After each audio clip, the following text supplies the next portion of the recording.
건강 문제로 구속 상태에서 조사를 거부해왔던 조국 전 법무부 장관 부인 정경심 교수가 오늘 오전 검찰에 나와서 조사를 받고 있습니다. 오는 11일이 정 교수가 구속 만기이기 때문에 정 교수 기소 전 사실상 마무리 조사가 될 것으로 보입니다.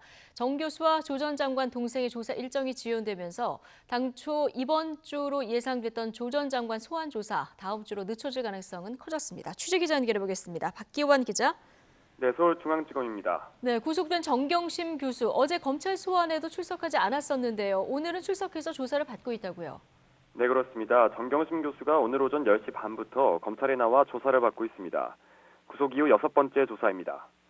어제는 건강 문제를 이유로 검찰 소환에 응하지 않았는데요. 앞서 두 차례 같은 이유로 검찰 조사에 불출석하기도 했습니다.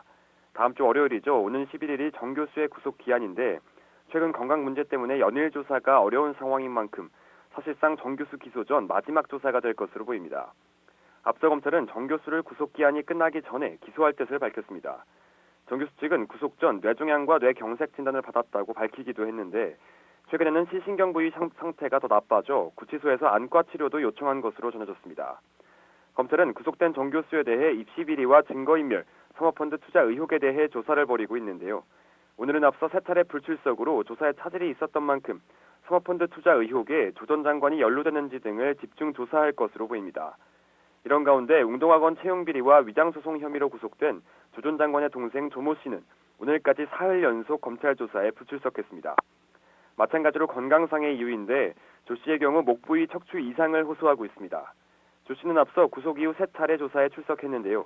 이때도 건강 상태를 이유로 조사 중단을 요구한 것으로 전해졌습니다. 특히 조 씨가 받는 위장소송과 강제집행 면탈 혐의의 경우 당시 웅동학원 이사였던 조 전 장관에 대한 조사도 필요한 상황인데요.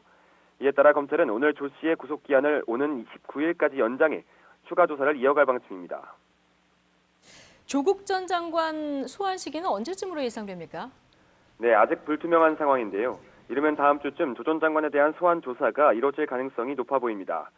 검찰은 정경심 교수의 구속기한인 오는 11일까지 정 교수를 기소할 계획인데요. 그에 따라 당초 이번 주말쯤 조 전 장관을 소환해 입시 비리와 사모펀드 투자 의혹 등을 물어볼 것으로 전망됐습니다. 하지만 부인과 동생에 대한 조사에 차질이 빚어지면서 조 전 장관 소환 시기도 불투명해진 겁니다. 대신 검찰은 추가 압수수색과 계좌 추적 등을 통해 조 전 장관 관련 의혹 수사에 속도를 내고 있습니다. 검찰은 지난 5일 서울대 압수수색 이후 조 전 장관 자녀의 허위 인턴 증명서와 관련해 증거물을 분석하고 있는 것으로 보입니다. 또 정 교수가 WFM 주식을 사던 날 조 전 장관이 정 교수에게 보낸 5천만 원과 관련해 송금 경위 등을 파악을 하기 위해 금융거래 내역을 들여다보고 있습니다. 이에 따라 검찰은 압수물과 금융거래 내역 등을 충분히 검토한 뒤 다음 주쯤 조 전 장관을 직접 불러 조사할 것으로 전망되고 있습니다. 지금까지 서울중앙지검에서 YTN 박규환입니다.